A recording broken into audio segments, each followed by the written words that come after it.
चंद्रभूषण वर्मा ने राज उगलना शुरू किया है। वो बता रहे हैं कि किस किस पुलिस अधिकारी को कितने कितने पैसे वो पहुंचाने का। मिडमैन बन के काम करता था, मैसेंजर बन के काम करता था। इतने भी नादान या इतने अनाड़ी खिलाड़ी नहीं है कि वो संपत्ति के लिए पैसे और पेपर संभाल के घर में रखे होंगे कि आइए। मैं हूं शिवेंद्र और आप देख रहे हैं 10 सीजी खबर। आज पूरे दिन भर में एक बड़ी खबर जो रही वो थी सीबीआई के छापे। केवल भिलाई और दुर्ग में नहीं, पूरे 4 राज्यों में 60 स्थानों पे छापे पड़े। पर सबसे ज्यादा चर्चा जो रही वो थी विधायक देवेंद्र यादव और पूर्व मुख्यमंत्री भूपेश बघेल के घर पड़े हुए छापे की। आपको ध्यान होगा कुछ दिन पहले ही ईडी के छापे पड़े थे और फिर आज सीबीआई का छापा। और उन सारे प्रकरणों के विषय में क्या है इसकी पृष्ठभूमि, क्यों पड़ रहे हैं ये छापे और क्या होने वाला है आगे, इन सारे विषयों पर हम बात करने जा रहे हैं राष्ट्रबोध के संपादक पवन केसवानी जी से। आपको ध्यान होगा या आप जानते होंगे कि पवन केसवानी जी वो पत्रकार हैं जो इस पूरे विषय पर बारीकी से नजर बनाए हुए हैं। लगातार आप भी इनकी खबरों को देखते होंगे और आपने देखा होगा इसकी बखूबी के साथ इन सारे विषयों को समझाते हैं वो। तो हम भी आज जानने का प्रयास करेंगे पवन केसवानी जी से कि आज जो छापे पड़े हैं क्या उसकी पृष्ठभूमि है और अब आगे क्या होगा। ये जानकारी केवल कोई दे सकता है तो हमारी नजर में वो पवन भैया ही थे। तो पवन भैया आप समय दे रहे हैं, हमसे बात कर रहे हैं, इसके लिए बहुत बहुत धन्यवाद। सीजी खबर के पूरे दर्शकों को अभिवादन करता हूँ। मैं आपकी बातों को ध्यान से सुन रहा था, बिना भूमिका के मैं मुद्दे की बात पे अगर आऊँ तो आज भूपेश बघेल की गिरफ्तारी की चर्चा थी, लेकिन सीबीआई की जैसी की कार्रवाई होती है तथ्यों को जांचने परखने के बाद, ये मुझे अच्छी तरह से याद है कि जब 4 मार्च 2024 को ईओडब्ल्यू की एक एफआईआर दर्ज हुई थी जिसमें भूपेश बघेल पहले 19 और बाद में 2 लोगों के नाम जोड़े गए थे। इस तरह से जो सूची बनी थी उसमें 5वें नंबर पर भूपेश बघेल 508 करोड़ रुपए एक्सटॉर्शन मनी महादेव सट्टा बुक में लेने के एक आरोपी के रूप में उनका नाम जब हुआ था। उसके बाद ये पूरा मामला ईओडब्ल्यू और ईडी से निकलकर सीबीआई के पास आता क्योंकि राज्य सरकार की ओर से ये मामला दिया गया।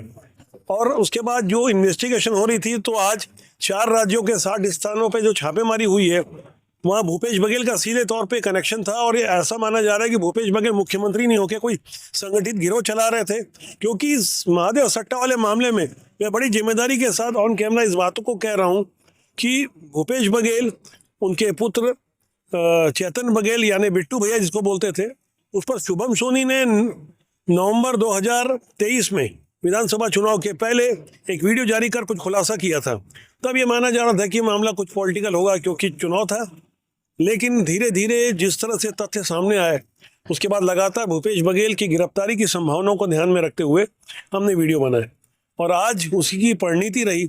सीबीआई की अचानक से छापेमारी हुई और समझने तक का मौका नहीं मिला। 16 दिन के भीतर 2 बार उनकी छापेमारी होती है। 10 मार्च 2025 को पहले ईडी की शराब घोटाले वाले मामले में, उसके बाद आज ये जो छापेमारी हुई है। तो भूपेश बघेल इस बारे में क्या कहेंगे वो सबको पता है कि ये राजनीति से प्रेरित है। जैसे उनका ट्वीट आया, तमाम ऐसी बातें जो पब्लिक सुनती रही और समझती रही है। एक बात समझनी चाहिए कि बिना आग के धुआं नहीं उड़ता। और जो तथ्य सामने आ रहे हैं, जो भूपेश बघेल के सचिव जेल में हैं वो टामन सिंह सोनवानी जो बाद में सीजीपीएससी के चेयरमैन बना रहे, वो 1 जनवरी 2019 से लेकर 2019 की 31 दिसंबर तक यानी पूरे 1 साल तक वो उनके सचिव थे। जैसे मुख्यमंत्री बने उसके बाद उनकी निज सहायक बनी सौम्या चौरसिया, वो 2 सितंबर 2022 से लेकर आज की तारीख तक जेल में है। आप सोचिए कि कितने गंभीर अपराधों में दोनों जेल में हैं। घपले घोटाले के आरोप में और भूपेश बघेल के ये नाक कान हुआ करते थे। क्या भूपेश बघेल की बिना जानकारी के सब कुछ हो रहा होगा? और शराब की कीमत को लेकर और नकली शराब, नकली होलोग्राम, ये सारे मामले तो अपनी अपनी जगह, लेकिन 2019 में जब एक उभार आता है महादेव सट्टा का और उसके बाद भूपेश बघेल एक एपिक सेंटर के रूप में जैसे भिलाई आया और भूपेश बघेल की भूमिका वहाँ देखी गई। वहाँ अभिषेक पल्लव, आपको याद होगा, हो सकता है आप भी उनकी प्रेस कॉन्फ्रेंस में जाते होंगे, वो अभिषेक पल्लव उनके छापेमारी आज हुई। आज उनको रोक लिया गया सेक्टर 9 के उनके मकान में जब वो काम पे जा रहे थे। और ये सारी बातें सिलसिलेवार ढंग से सामने आ रही है। एक बहुत बड़ा विषय है इसमें अगर मैं बोलना शुरू करूं तो काफ़ी मुझे लगता है कि 2 घंटा कम पड़ेगा।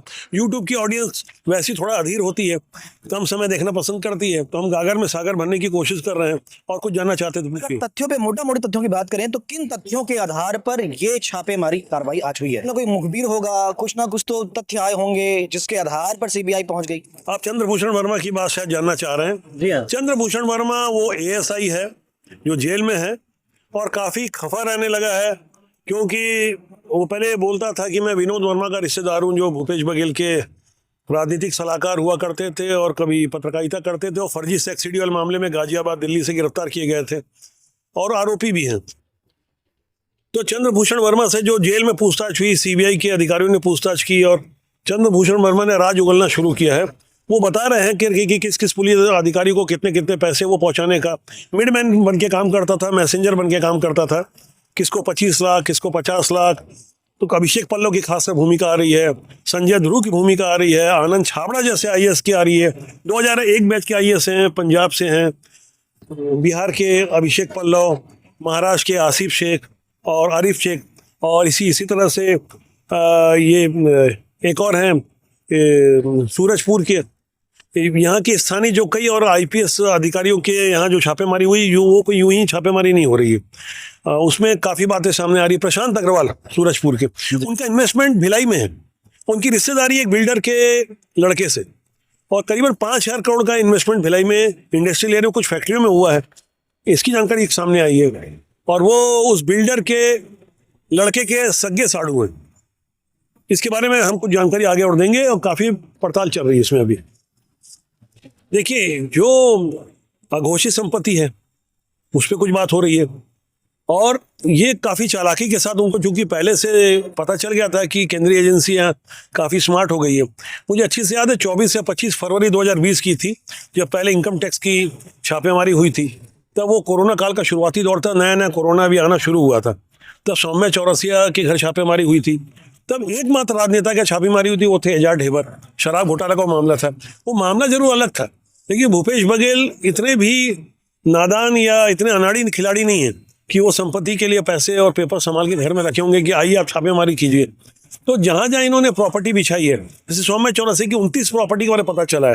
कुरुंडी जहाँ भूपेश बघेल रहते हैं, जो उनके गृहग्राम है, वहाँ सौम्य चौरसिया ने प्रॉपर्टी क्यों ली अपनी माँ के नाम पे, या इस तरह से जो भारतमाला परियोजना की जहाँ जहाँ सड़क जा रही है वहाँ इन्वेस्टमेंट किया गया, किन के नाम पे कौन सी प्रॉपर्टी ली गई, ये कड़ियों से कड़ियाँ जोड़ी जा रही है।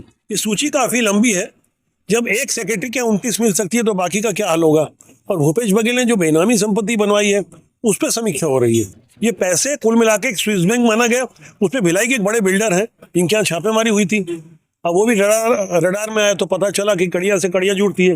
वो एक खाली बिल्डर थे, इसके अलावा कई और बिल्डर हैं जहाँ जहाँ पैसे इन्वेस्टमेंट किए गए। और भूपेश बघेल के पुत्र चेतन बघेल और बिट्टू भैया, ये भी एक बड़े बिल्डर हैं। तो ऐसे हमारी जानकारी में जो पैसे इन्वेस्ट किए गए वो बिल्डिंग में जमा किए गए और जमीनों पर जमा किए गए। गिरफ्तारी की क्या मतलब छापेमारी का तथ्य। तो जैसा कि आपने सुना कि क्या तथ्य थे आज की छापेमार कार्रवाई के पीछे में और किन बातों के आधार पर सीबीआई पहुंची है इन सब छापेमार कार्रवाइयों के पीछे में, आपको बता दें कि चर्चा तो भिलाई में आज हो रही है सीबीआई के छापों की, पर चर्चा राष्ट्रबोध में लगातार बनी रहती है। अगर आप डिटेल में जानना चाहते हैं कि क्या थी सारी पृष्ठभूमि, तो राष्ट्रबोध के चैनल में जाकर आप ये सारी जानकारी ले सकते हैं। फिलहाल ऐसी अच्छी खबरों के लिए और जानकारी भरी खबरों के लिए बने रहें द सीजी खबर के साथ। धन्यवाद।